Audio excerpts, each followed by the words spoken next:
Assalamualaikum warahmatullahi wabarakatuh dan salam sejahtera. Hari ini saya akan menunjukkan bagaimana caranya untuk melakukan CPR. Sebelum itu, kita perlu tahu apakah yang dimaksudkan dengan CPR. CPR ini adalah C untuk cardio, P iaitu pulmonary dan R iaitu resuscitation, iaitu salah satu kaedah rawatan pemulihan sistem jantung ataupun kardio dan paru-paru pernafasan bagi pulmonari dengan memastikan bekalan darah dan oksigen dapat diteruskan ke seluruh badan mangsa yang tidak berfungsi secara normal. So secara ringkasnya, CPR ni adalah bantuan pernafasan kepada mangsa yang tidak mempunyai nadi ataupun nafas. Bagi situasi yang pertama, jika mangsa tidak sedarkan diri tetapi mangsa ini masih mempunyai nadi dan nafas, maka pembantu mula perlulah meletakkan mangsa dalam keadaan pemulihan. Bagi situasi yang kedua, apabila mangsa tidak sedarkan diri dan tidak mempunyai nafas tetapi mempunyai nadi, maka pembantu mula perlulah melakukan 2 kali hembusan kepada mangsa supaya memberi pernafasan kepada mangsa kerana mangsa tidak mempunyai nafas. Bagi situasi yang ketiga, iaitu di mana mangsa tidak sedarkan diri dan tidak mempunyai nadi tetapi mempunyai nafas, maka pembantu mula perlulah melakukan 30 kali tekanan luar jantung kepada mangsa. Bagi situasi yang keempat, iaitu situasi di mana mangsa tidak sedarkan diri dan mangsa tidak mempunyai nadi dan nafas, maka pembantu mula perlulah melakukan kedua-duanya sekali, iaitu 2 kali hembusan dan 30 kali tekanan luar jantung kepada mangsa. Sebanyak 3 kali ulangan dalam satu kitaran. Selepas itu, pembantu mula perlulah melakukan pemeriksaan pada nadi dan pernafasan mangsa. Itu di mana adalah situasi-situasi yang mungkin berlaku kepada mangsa. Dan pernafasan mangsa ini juga dapat dikesan melalui penglihatan, rasa dan pendengaran yang saya akan tunjukkan dalam demonstrasi sebentar lagi. Nadi yang perlu diperiksa pada masa ketika melakukan CPR ni adalah seperti nadi karotik, iaitu di tengkuk ataupun di bawah dagu, nadi radial iaitu di pergelangan tangan. Sebelum kita melakukan CPR ini, pembantu mula perlulah sedarkan mangsa terlebih dahulu dan kita perlu memeriksa pernafasan mangsa. Jika mangsa terdapat di dalam mana-mana situasi yang saya sebutkan tadi, pembantu mula perlulah melakukan CPR kepada mangsa. Okey, sebelum kita melakukan CPR, kita perlulah menggunakan DRABC, iaitu untuk kita memeriksa mangsa.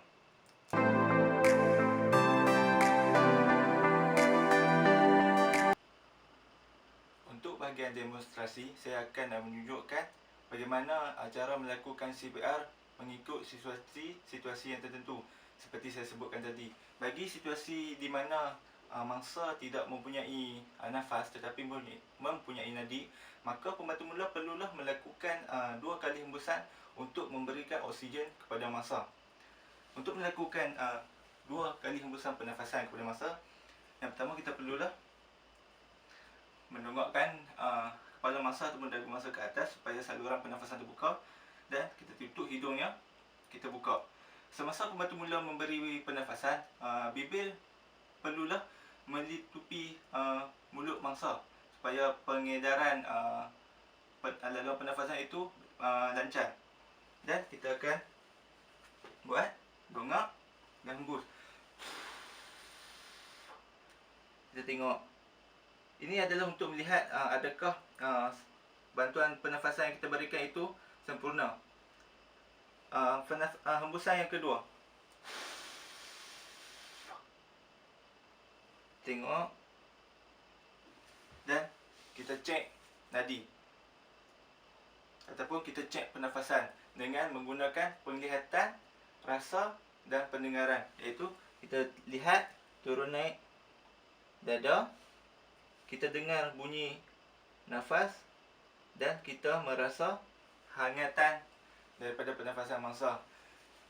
Jika ada pernafasan, maka mangsa tersebut perlulah diletakkan dalam keadaan pemulihan.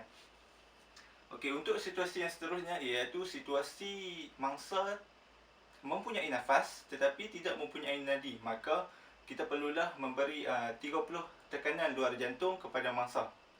Untuk memberi tekanan 30 luar jantung kepada mangsa, kita perlulah melihat mangsa ataupun manusia ini mempunyai tulang sternum, iaitu kita perlu mengukur mengikut kesesuaian jari ataupun di manakah letaknya kedudukan jantung, iaitu di sebelah kiri. Maka kita mengukur dari tengah dan kita letak kedudukan jantung.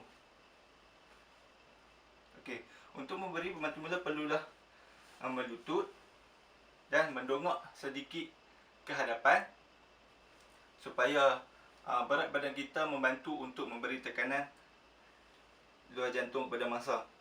Untuk pengiraan bagi 30 tekanan ini, pengiraannya perlulah digunakan N1, N2, N3, N4, N5, N6, N7, N8, N9, N10, N1. Kita perlulah mengulangi semula satu supaya pengiraan itu tidak lari ataupun rentaknya tidak lari. Saya akan tunjukkan bagaimana. Sebab kita ukur, dongak sikit dan menggunakan berat badan kita. 1, N2, N3, N4, N5, N6, N7, N8, N9, N10, N1, N2, N3, N4, N5, N6, N7, N8, N9, N10, N1, N2, N3, N4, N5, N6, N7, N8, N9, N10. Kita cek nadi radial di tangan ataupun kinetik tengkuk. Adakah mangsa mempunyai nadi? Okey. Itu bagi mangsa yang tidak mempunyai nadi. Mangsa yang tidak mempunyai nadi ataupun tidak mempunyai nafas ini, masanya adalah terlalu singkat. Bagi situasi yang seterusnya, mangsa selalunya sering mengalami tiada nadi dan tiada nafas, maka kita perlulah melakukan CPR yang sepenuhnya, iaitu dengan membuat 2 kali hembusan dan 30 kali tekanan luar jantung kepada mangsa. Dan saya akan tunjukkan caranya. Dan kita perlulah melakukan sebanyak 3 kali dalam satu kitaran, iaitu 2 kali hembusan 30 kali tekanan, 2 kali hembusan 30 kali tekanan, 2 kali hembusan 30 kali tekanan, dan kita cek adakah mangsa mempunyai nafas dan nadi.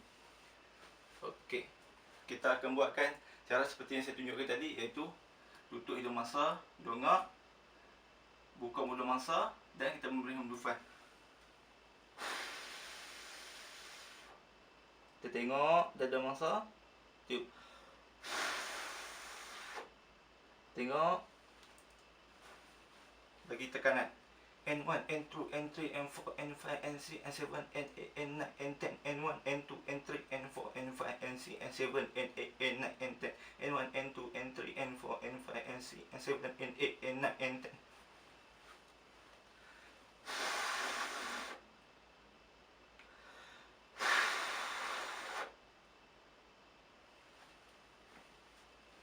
N1, N2, N3, N4, N5, N6, N7, N8, N9, N10, N1, N2, N3, N4, N5, N6, N7, N8, N9, N10, N1, N2, N3, N4, N5, N6, N7, N8, N9, N10.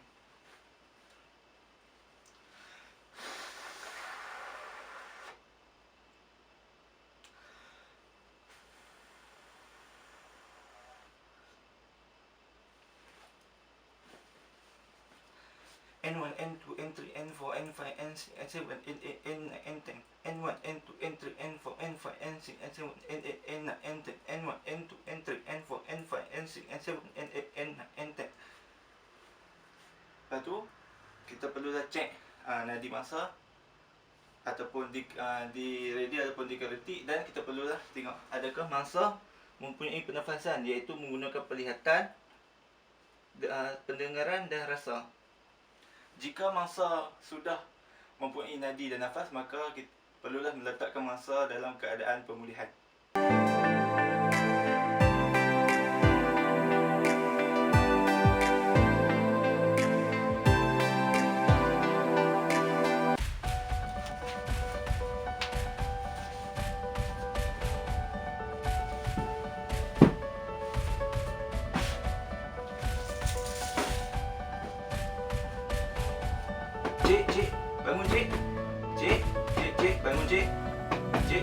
cik.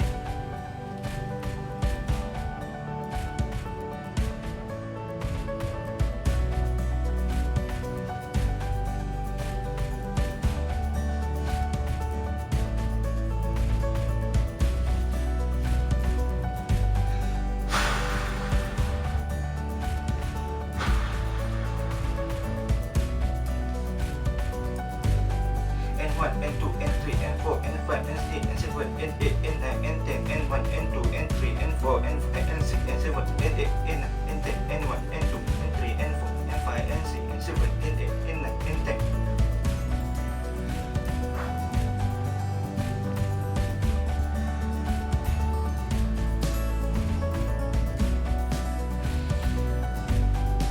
N1, N2, N3, N4, N5, N6, N7, N8, N9, N10, N1, N2, N3, N4, N5, N6, N7, N8, N9, N10, N1, N2, N3, N4, N5, N6, N7, N8, N9, N10.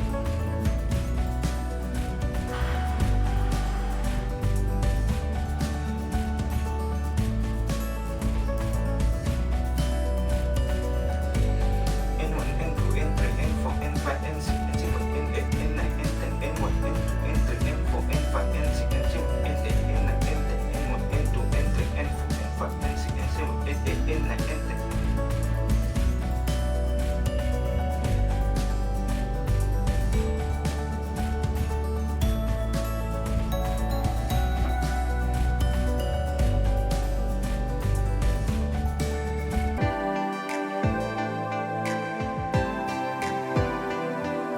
Seterusnya, selepas kita melakukan CPR kepada mangsa, maka kita perlulah meletakkan mangsa dalam keadaan pemulihan.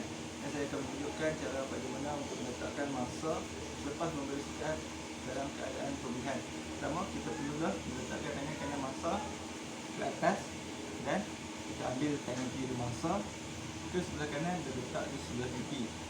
Dan lepas itu kita ambil kaki kiri mangsa dan bengkok ke sebelah sini seperti ini, dan kita pegang di bahagian belakang mangsa, iaitu di antara tulang pinggul dan pinggang, dan kita ambil bahu mangsa dan kita tarik mangsa, dan mangsa akan berada seperti mengiring.